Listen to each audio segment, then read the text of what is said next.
Happy New Year to our dear nurses worldwide. After nearly 1 month of hiatus, an AMN Academy 9.09er English is back. So Sir Irvin and Sir Brian are here tonight to help you crack the writing subtest. So before we do all of that, let me introduce ourselves. This is Irvin Temporal of 9.09er English, and with me for tonight is Coach Brian Martin Shawson, who got the perfect 9.0 in all subtests of the IELTS, and he also took his second English examination, and that's the Pearson Test of English, where he also got perfect 90 over 90 in the writing, not just in the writing subtest, by the way, in all components. So, Sir Brian, will you please greet all our live viewers for tonight? Hello, everyone, and welcome to another edition of the AMN Academy with me and Sir Irvin. I hope that this is going to be an insightful session for you guys, and I would like you to invite as many friends as you can because this is going to be a very rare instance in which we're going to be doing on the spot writing.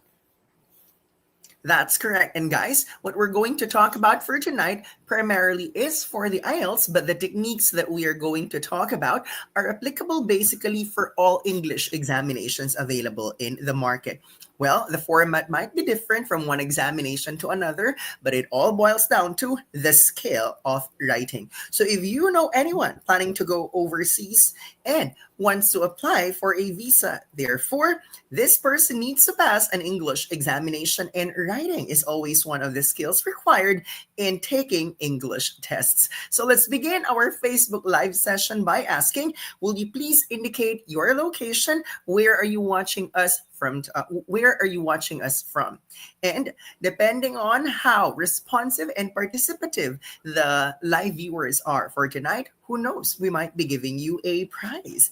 And the topic is related to writing. So what better prize we are going to offer our attendees, our AI-powered writing correction for the IELTS. Once again, let's ask our live viewers to indicate their location on the comments section.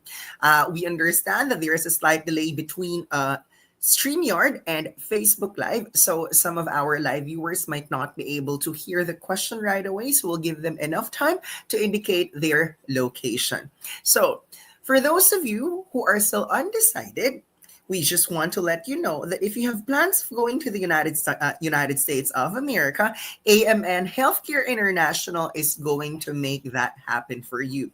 As for the English component of the application, AMN sponsors the free review with 9.09 English, your English examination of choice. If you feel that IELTS is the examination that's ideal for you, and that's the dashboard that AMN Healthcare International is going to activate for you.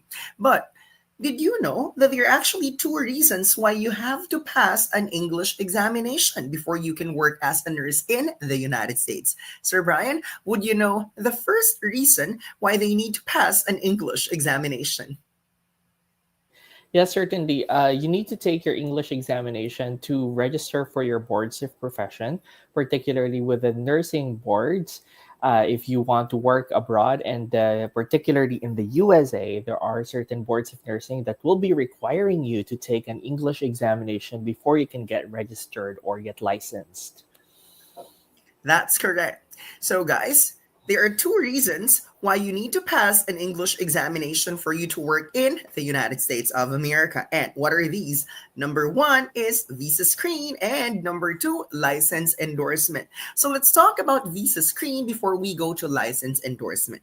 Visa screen is apparently a document that you need to have in order for you to work in the United States of America. So this is part of your visa application.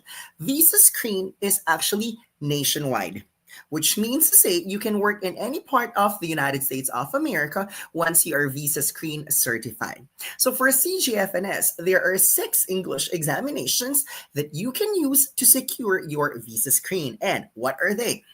IELTS, PTE, OET, MET, TOEFL, and TOEIC. So you can take any of the 6 for your visa screen. However, Coach Brian mentioned earlier that there is such thing as license endorsement, which means to say there are certain states that prefer certain examinations. That's why some people make the mistake of taking the easiest English examination for their visa screen. But when they go to the next step, which is license endorsement, they are forced to go back to the examination that's actually required in that particular state. So, this means to say that certain states do not accept the other English examinations. Having said this, which examination is the practical choice? Sir Brian, which English exam is accepted literally by all state boards of nursing? That's none other than what we're going to discuss today, which is the IELTS. It's accepted across all territories in the US and, of course, for visa screen as well. So if you're looking for an examination that's flexible and that will get you practically any place, that's the IELTS.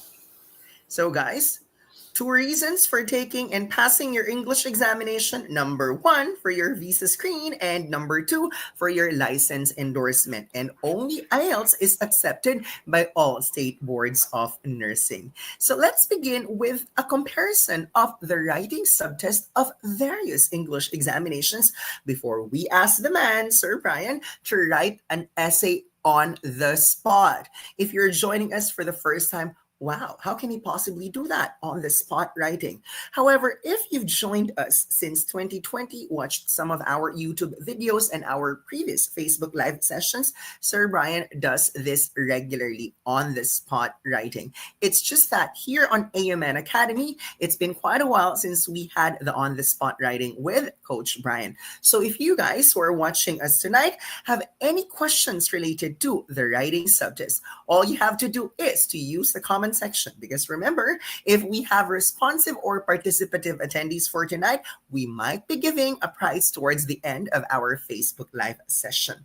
So before we turn over to Sir Brian, let's take a look at some of the comments of our live viewers. And right now we have 43. Miss Arlene just greeted us. Have a great new year to 9.09er English. I started using my dashboard already and I'm watching all the way from Kuwait. So good afternoon to our dear nurses in the Middle East. We hope that we're not going to waste your time for tonight, and we guarantee that you'll learn tips, effective strategies coming from Sir Brian that you can also use to ace your actual examination. BA is located in Zambia. Good afternoon to our brothers and sisters in Africa. And Miss Arlene David indicated she needs to pass her English examination for visa screen. And don't forget the second one, it's your license endorsement. BA Keith West said, are these only for nurses? No. In fact, our Facebook Live session is basically for anyone, everyone planning to go to US, UK, Ireland, Canada, Australia, New Zealand, regardless of the visa that you're applying for. So whether it's immigrant, student, working, this Facebook Live session is for you. However, we would like to emphasize that AMN Healthcare International is probably one of the biggest in the world, bringing nurses to the United States of America. So if you are a nurse or if you know anyone who wants to work as a nurse in the United States, this is the right Facebook page to message AMN Healthcare International. So while we are waiting for some of the comments and questions from our live viewers, let's go back to Sir Brian and ask him, what's the main difference between the writing subtests of various English examinations?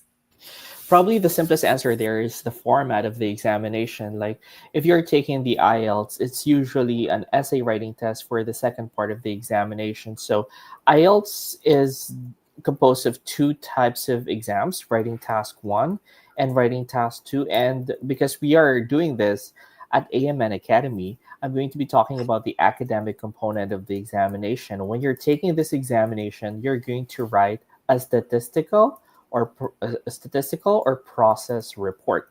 What this means is that you're going to be provided charts or figures, diagrams, or illustrations that you'll have to describe. And you will have to write a minimum of 150 words. Writing task 2, on the other hand, doesn't have a module, so whether you're taking the academic examination or general training test, it's always going to be an essay writing examination. And this is quite important to note because there are plenty of examinations right now that are actually essays. And I'm going to talk about some of the similarities of these examinations later on. You're supposed to write a minimum of 250 words. These are minimum word requirements for your various English exams. Now, when you're taking the PTE, which is a very popular examination right now that a lot of candidates are taking, the writing component will be composed also of two different tests. So the first one is summarize written text, and the other one is write essay. And I don't need to discuss this so much because the name or the title of the examinations actually tells it all. The summarized written text is a type of examination in which you're going to be provided a selection that you will have to summarize and shorten into just a 5 to 75 word, you know, summary. And then your right essay is going to be for 200 to 300 words. But the difference here is that when you're taking IELTS, you have 40 minutes to do your writing task two for 250 words. For PTE, you have to only do this in 20 minutes. So I guess in terms of the type of examination, write essay and writing task two for IELTS, which is the essay writing component of the test, are very identical to each other. Probably the only difference will be the time. And then the OET writing examination is a letter writing test, but it's not just any kind of letter that you're going to write. It is a healthcare letter. So you're going to be writing handover documents to another healthcare professional. For example, you're handing over your patient to the incoming healthcare professional, like a nurse or a doctor or a podiatrist or a psychiatrist or whatever. And you're going to have to write around 180 to 200 words for this one with a total time of 45 minutes. But you only have one task for OET. Now, for MET, this is also one of the rising stars this year. A lot of people are planning to take the MET. The MET is probably a simplified version of IELTS. You will be given questions that you will have to respond to in like a short format. It's not like uh, your very lengthy essay, but there's also an essay component here, which is identical to the IELTS. So if you would look at most of these examinations, there's one thing in common. You will always be given tasks and you will have to provide responses to whatever tasks you're going to be given in the examination. So while there are some differences in formats, the main essence in which you're going to be provided a task that you have to respond to will still remain the same. Which brings me to a very important point that probably Sir Irvin also would agree with. It is super important to prepare for your English exams because these things you will not learn overnight, and you can't just take the examination the next day after just reading a few, select websites. So it is probably very important that you prepare for your examination thoroughly so that you'll get your desired scores. Great. What is it that we have learned for tonight? That four of the high stakes English examinations going to the United States that you can use for your US visa screen and work as a nurse in the United States, three out of the four have an essay writing component. Only OET does not have any essay writing component. So for tonight, we are not going to focus on IELTS writing task 1 statistical writing. We are not going to talk about PTE summarized written text. Guys, we are not discussing OET referral letter writing, but we are going to focus on essay writing. So what Sir Brian is going to demonstrate is something that might be applicable not just one, but for 3 English examinations. Your road to the American dream, there's IELTS writing, PTE writing, and MET writing. The concept is essay writing. It's just that IELTS might be the longest at 250 to 350 words, but PTE is not far behind at 200 to 300 words, and MET as well.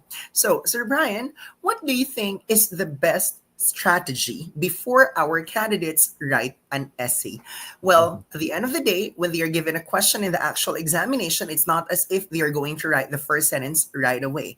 They don't go writing the first paragraph immediately after reading the question. So there are certain steps to follow. So, Sir Brian, what are the steps to follow in order for our dear candidates to come up with an essay that's going to get the required band score and only for 20 minutes in PTE and 40 minutes in IELTS? Oh my gosh, 20 minutes is so short to write an essay. But at 9.09, we teach our students a process that helps them to be able to write within probably less than 20 minutes, even. And the first stage in that process is to prepare, which means to say you're going to prepare an outline, because it's super hard if you don't know what you're going to write and you're actually at it already drafting your response. So you have to prepare first and think of what you're going to write before you actually write. And the last step definitely is to edit or proofread your work, because while you're writing, sometimes you don't really recognize that you're making mistakes, and you only get to um, identify those errors when you're in a more relaxed or in a calmer state after the test is already over, when you've already written your essay. So again, prepare or outline, write, and edit or proofread your work. Guys, remember that 9.09er recommends four steps. And the first one is always to plan. After the planning stage, this is when we move on to the next one, your outlining. The third one is the actual writing stage. And number four, edit. Because even the best writers in the world commit mistakes when they write. How much more ordinary people who are not fond of writing every day? That's why we always recommend that you proofread your work before you submit. So let's repeat the four easy steps to follow when you are going to write an essay, whether it's for IELTS, for PTE, or for MET. Plan.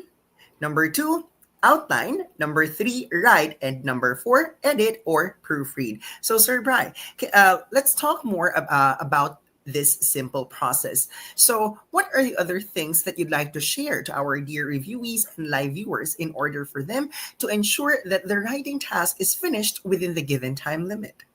Hmm. One of the worst things you can do in the test is to use templated responses. A lot of people feel that if you memorize something, like you have a canned response, it's going to save you a lot of time. But oftentimes, they lead to your response being non responsive to the question or off topic completely. So do not use them. And instead, what you want to do is to think of exactly what you're going to write in your essay in a sort of uh, clear outline. And what you want to do there is to expand your outline. And by doing so, you're not really straining your brain by thinking of so many ideas, and you're just building on the ideas that you've already written in your outline beforehand.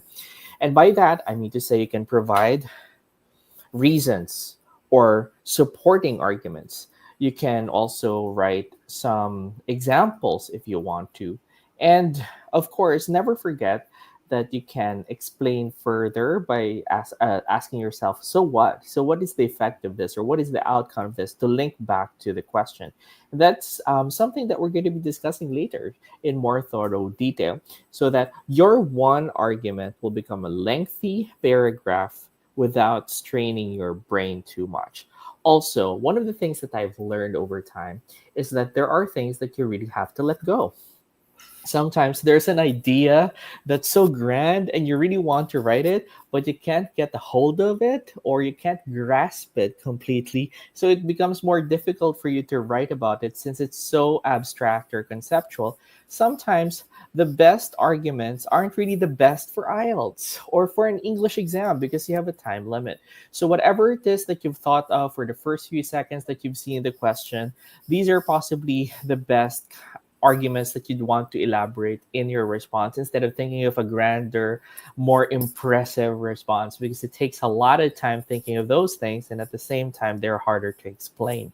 You don't need to have a prize winning response to get a 7 or even a 6.5 or a 6 even for your writing subtest. Maybe for a 9, yes, but for these levels, you're not expected to um, bring to the table the best possible answers, because otherwise you might run the risk of not finishing your examination. And Sir Irvin will tell you how much of the test population or the test taker population does not finish the test.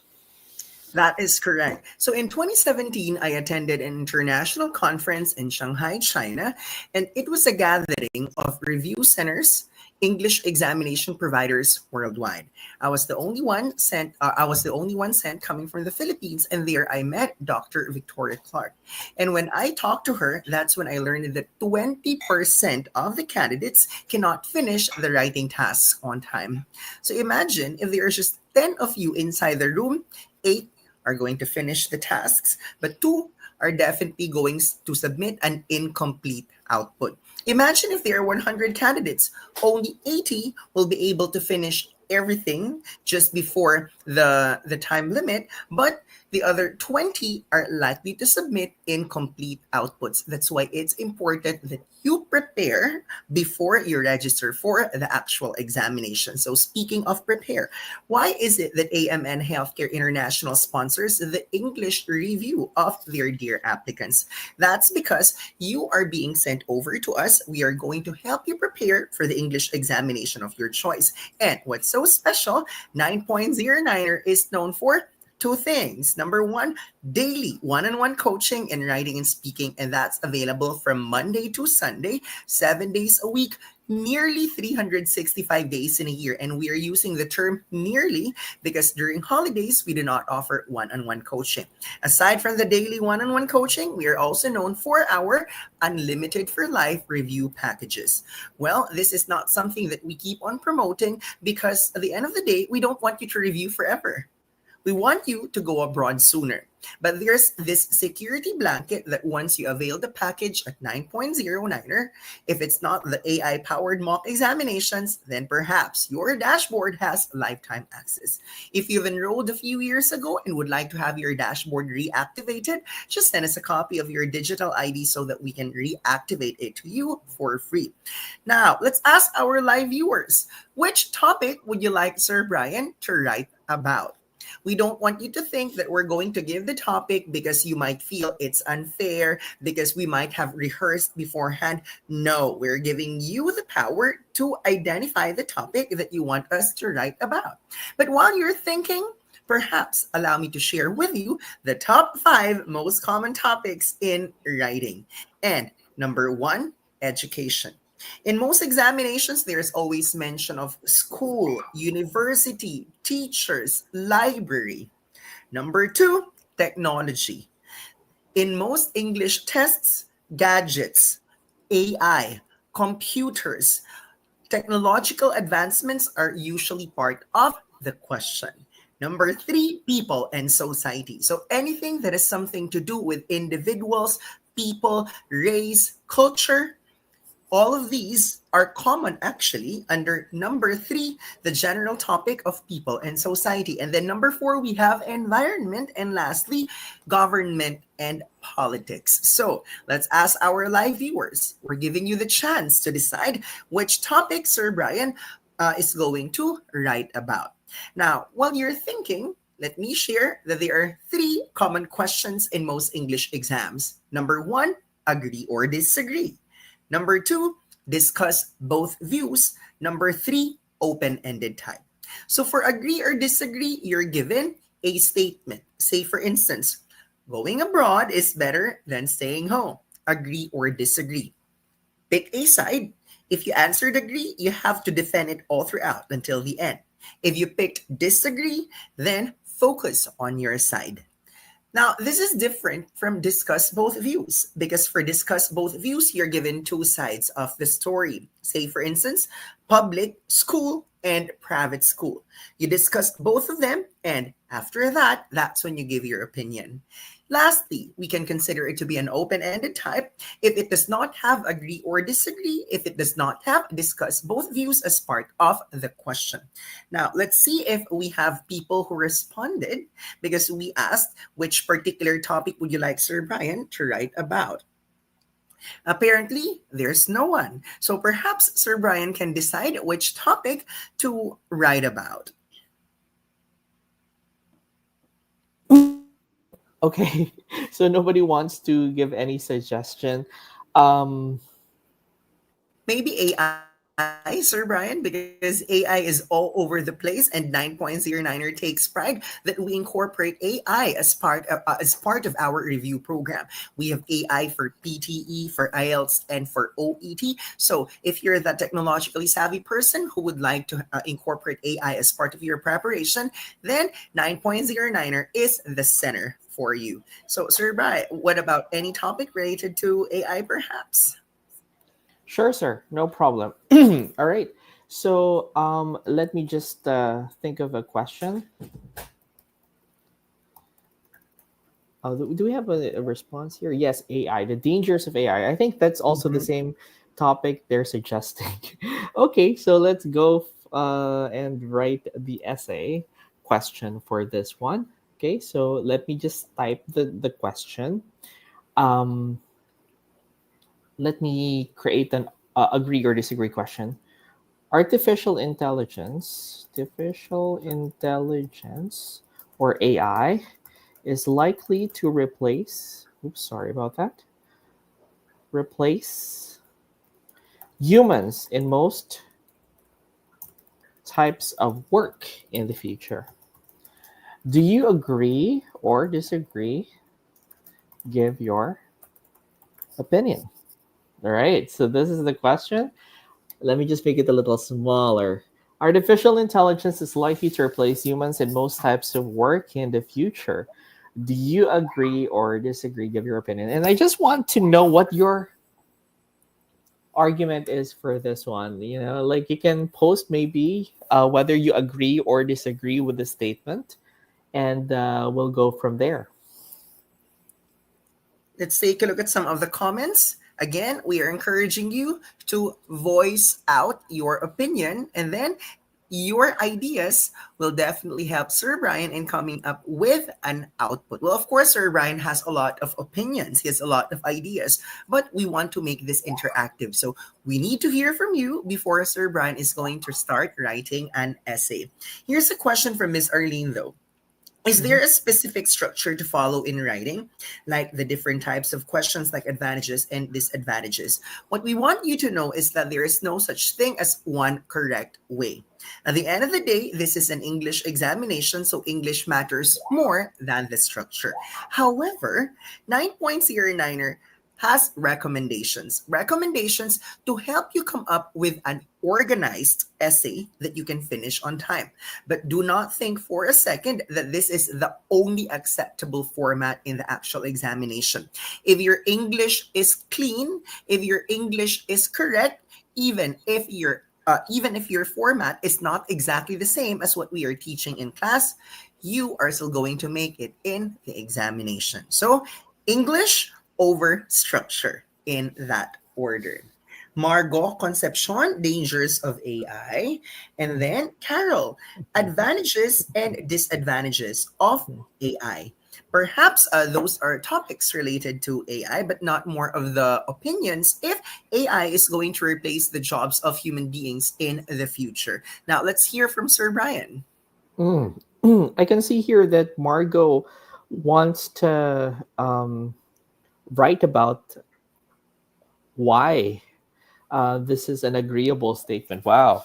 Right. So that's a little challenging because most people would say, oh no, AI would never replace humans in most jobs. But let's go for this maverick approach and go against the grain.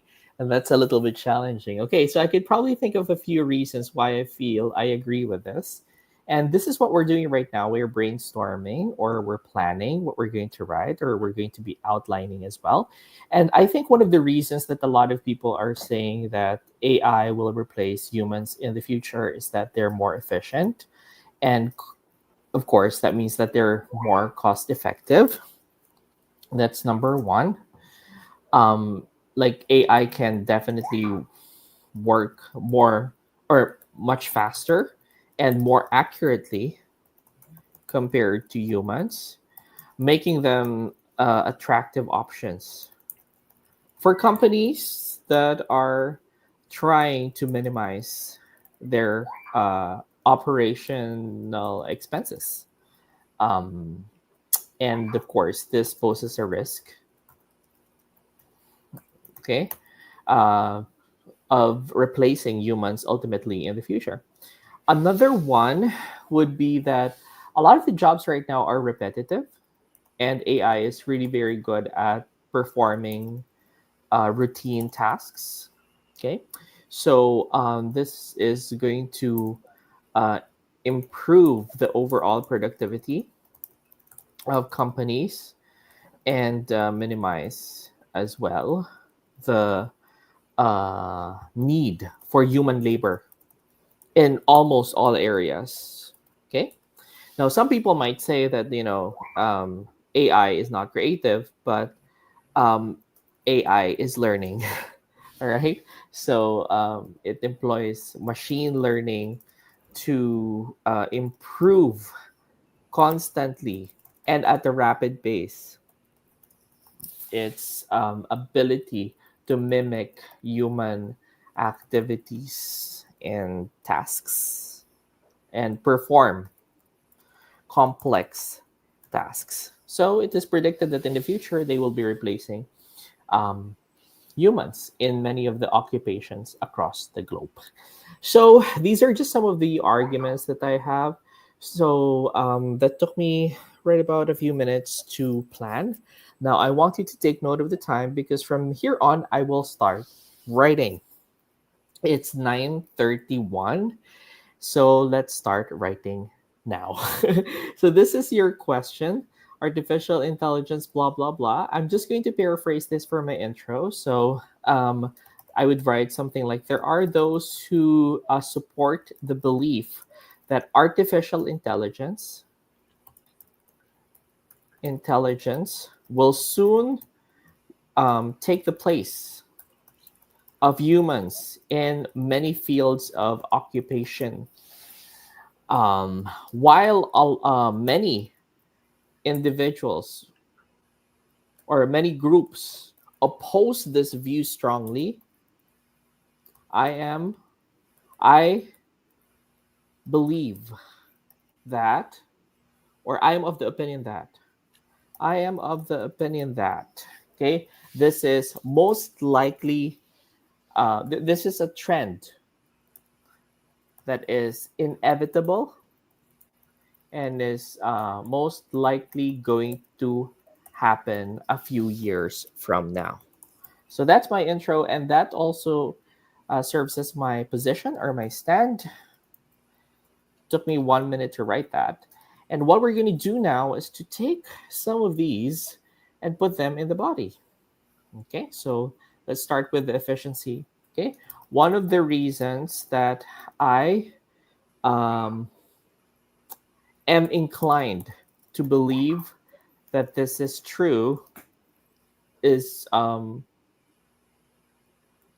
a trend or a phenomenon that will transpire or that occur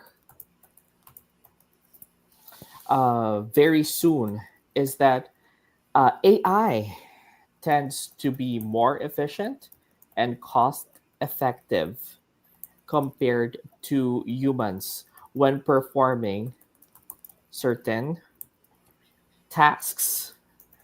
They are programmed to work much faster and more accurately than regular employees or professionals, making them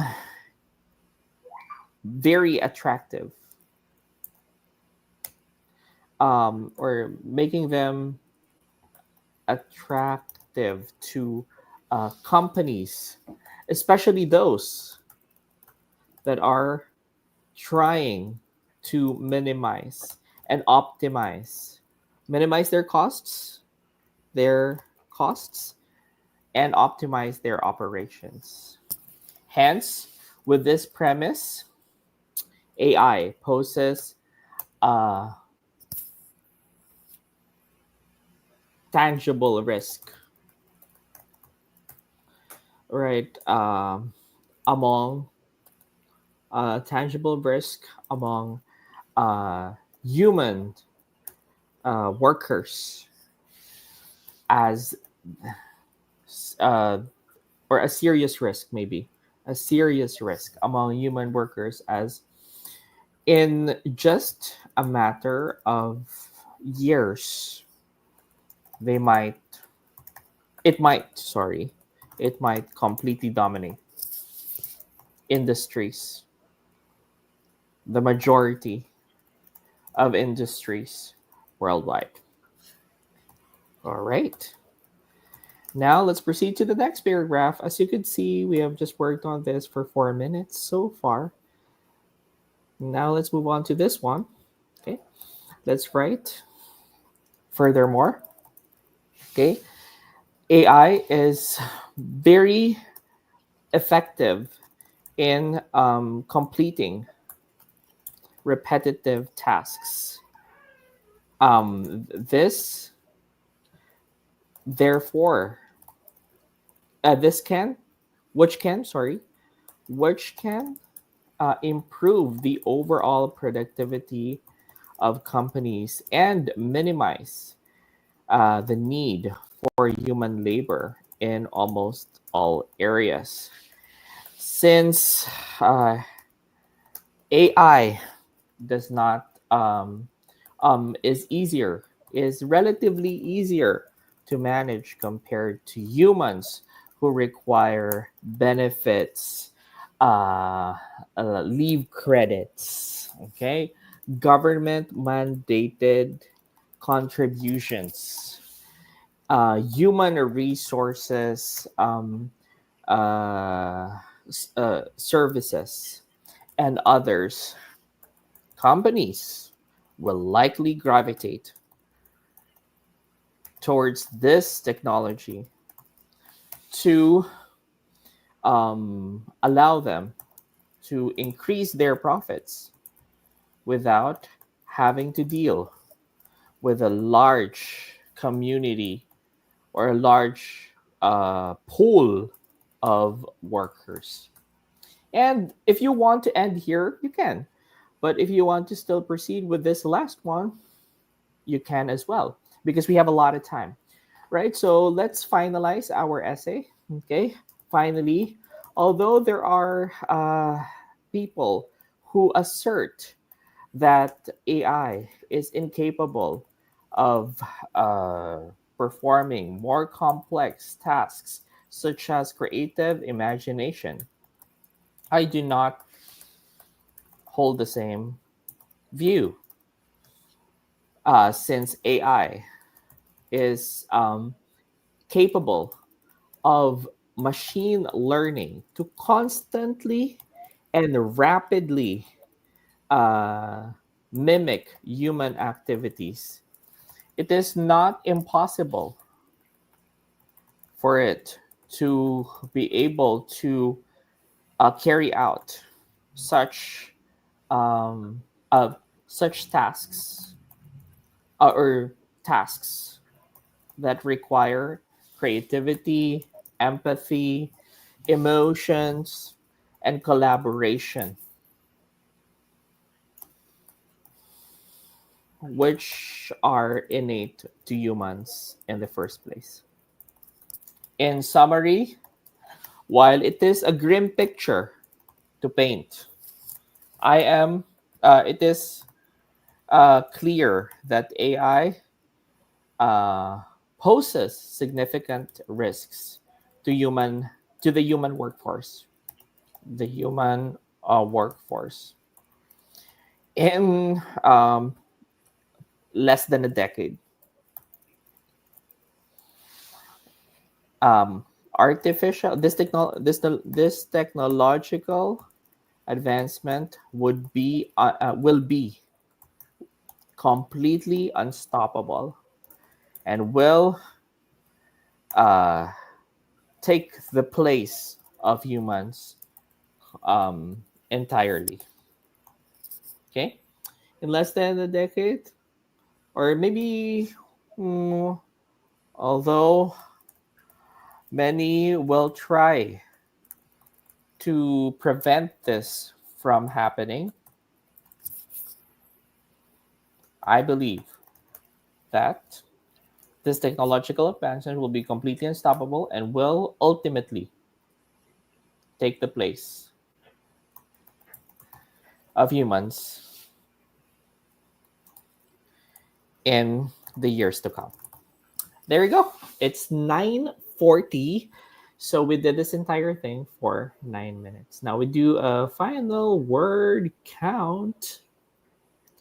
This is 349 words. And of course, don't forget the last uh, stage of everything, which is proofreading. So let's try to read this one. There are those who support the belief that artificial intelligence will soon take the place of humans in many fields of occupation. While many groups oppose this view strongly, I am of the opinion that this is just, lack of clarity. So let's just ignore that. This is a trend that is inevitable. That this trend, sorry, opinion that this trend is inevitable and is most likely going to happen a few years from now. Okay. One of the reasons that I'm inclined to believe that uh, this is a phenomenon that will occur very soon, is that AI tends to be more efficient and cost effective compared to humans when performing certain tasks. Okay. We can just probably delete this just to make it a little bit concise. They are programmed to work much faster and more accurately than regular employees or professionals, making them attractive to companies, especially those that are trying to minimize their costs and optimize their operations. Hence, with this premise, AI poses a serious risk among human workers, as in just a matter of years, it might completely dominate the majority of industries worldwide. Okay. Furthermore, AI is very effective in completing repetitive tasks, which can improve the overall productivity of companies and minimize the need for human labor in almost all areas. Since AI is relatively easier to manage compared to humans, who require benefits, leave credits, government mandated contributions, human services, and others, um, establishments maybe, or businesses maybe we could write businesses will likely gravitate towards this technology to allow them to increase their profits without having to deal with a large pool of workers.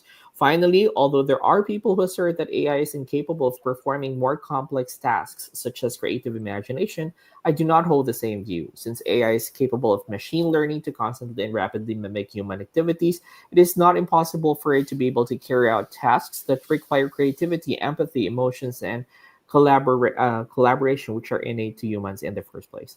In summary, while it is a grim picture to paint, it is clear that AI poses significant risks to the human workforce. Although many will try to prevent this from happening, from will try to prevent AI from from replacing humans. I believe that this technological advancement will be completely unstoppable and will ultimately take the place of humans in the years to come. Completely supersede, will ultimately supersede humans in the years to come. Let's see how many words the sample has, and probably I can just do some my 341 words. Okay. Mm-hmm. So I'm just going to read it one final time. And that editing was for 3 minutes. Let me just take a final look, and then I'll give you some time to take screenshots. Will soon take the place of humans in many fields of occupation. Hmm,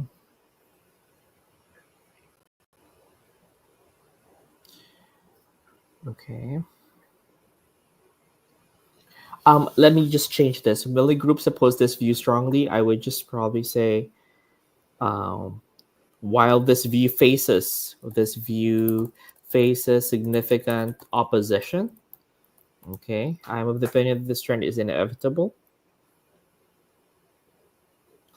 Um, the widespread adoption of AI in the workforce is inevitable and is most likely going to happen a few years from now. Okay,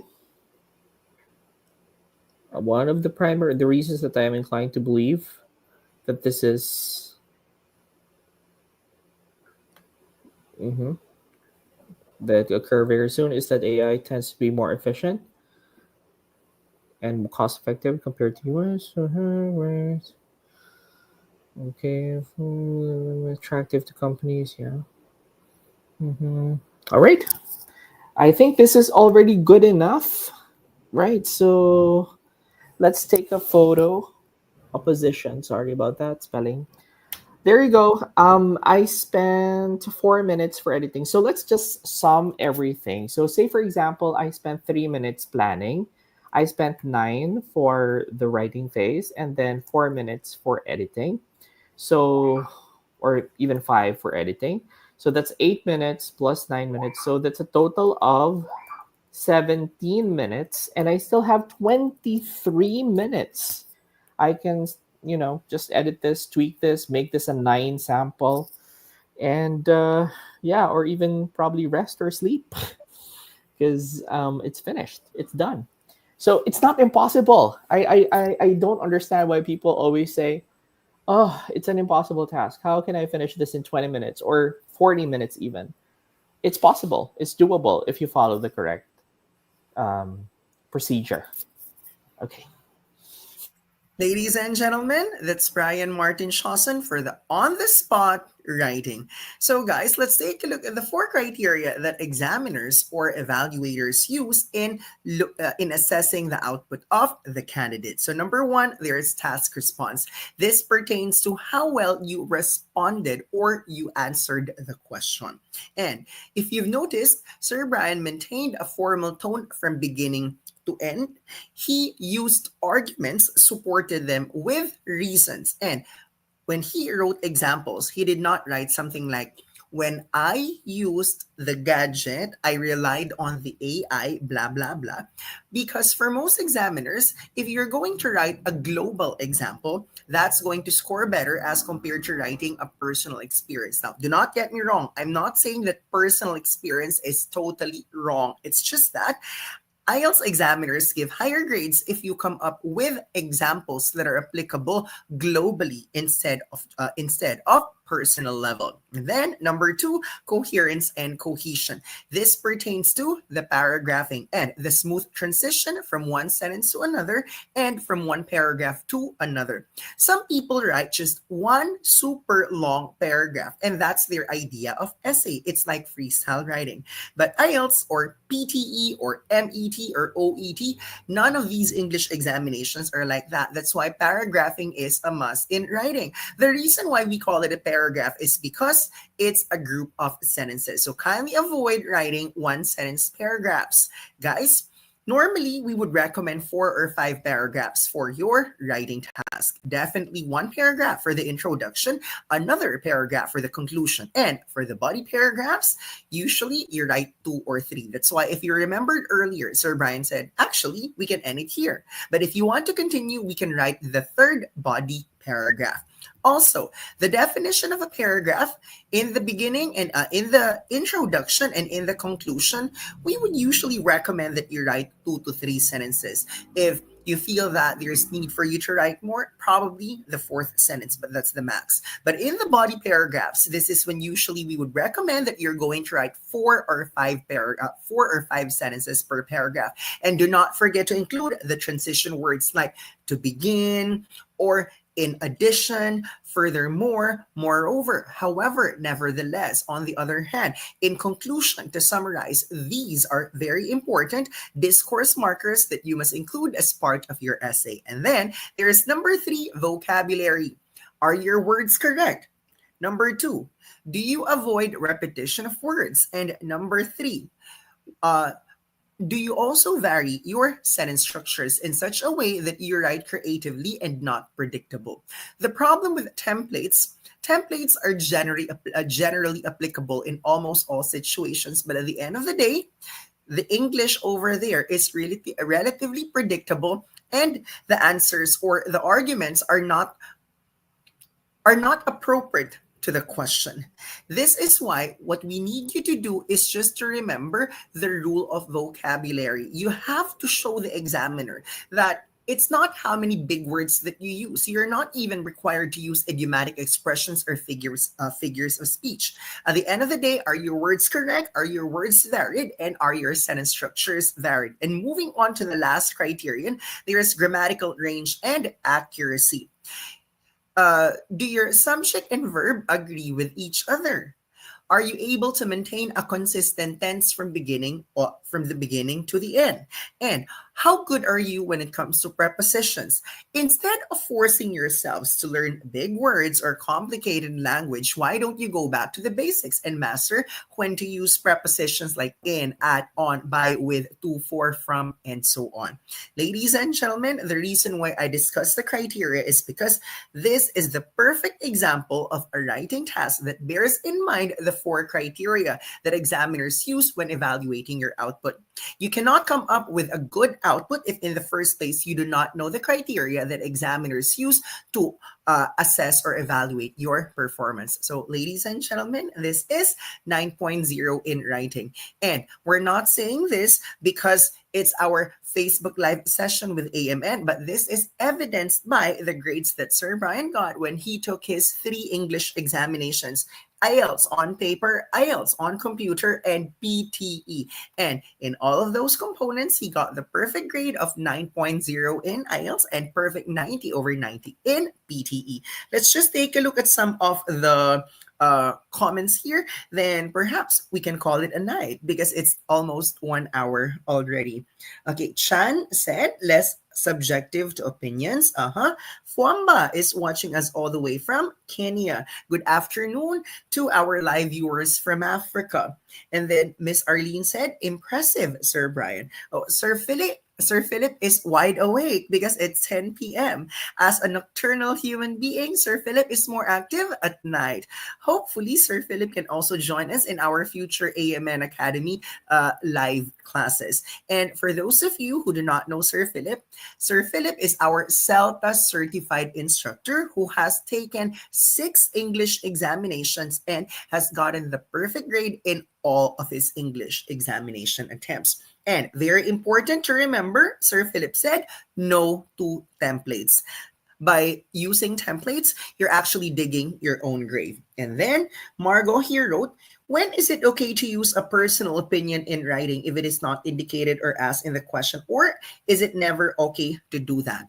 Okay, let me clarify. It's best you give your personal opinion regarding the question. But what we need you to avoid is writing personal experiences to support your argument or reason. Okay? Now, it's totally fine to write, I agree, or um, I totally dismiss the notion of something like that. If you can be a little more creative and avoid the exact words agree and disagree, think of something else. Words that you feel examiners have never encountered before. Colsum said, can we have a recording of this session? Sure, because in fact, this Facebook Live session will be made immediately available here on the Facebook page of AMN Healthcare International after the live session. So we promised earlier that we're going to give a prize, and it turned out that our winner is someone who was actually endorsed by AMN Healthcare International to us under O'Grady patent. It's Miss Arlene David. So kindly send your email address so that tomorrow we're going to activate your AI-powered writing correction for IELTS. And then we want to invite everyone every second and fourth Monday of the month. It's the turn of 9.09er English to teach you lessons regarding the English tests that are acceptable for US visa screen and endorsement. But don't forget, the first Monday and third Monday of the month, this is when the NCLEX Review Center partners of AMN teach you free classes on next generation NCLEX. And the all-important Friday show of AMN, there's Onwards and Upwards show. Sir Brian, any last few words before we wrap up our discussion for tonight? Well, probably if there's anything I'd want to say, it's that with practice and the proper guidance, it is not impossible for you to achieve your target scores, whether it be for IELTS or any other English examination for that matter. So enroll with 9.09er, apply with AMN, and they're going to endorse you to us for your English review. And with the right people and the motivation from your end and hard work as well, you will definitely reach greater heights. Thank you so much, Sir Brian. And guys, if you are taking the test in the Philippines, whether you are enrolled or not enrolled at 9.09, we give discounted examination fee for IELTS, MET, PTE, and soon OET. So if you're interested in the discounted examination with free processing, by the way, we don't charge a single centavo for your exam registration. Leave that to us. We'll spend 15 to 20 minutes in front of the computer. All you have to do is relax while we process the examination on your behalf. Remember that we are one message away. Once again, this is Sir Irvin and Sir Brian. Thank you for tonight, and we hope to see you in our next AMN Academy. Bye.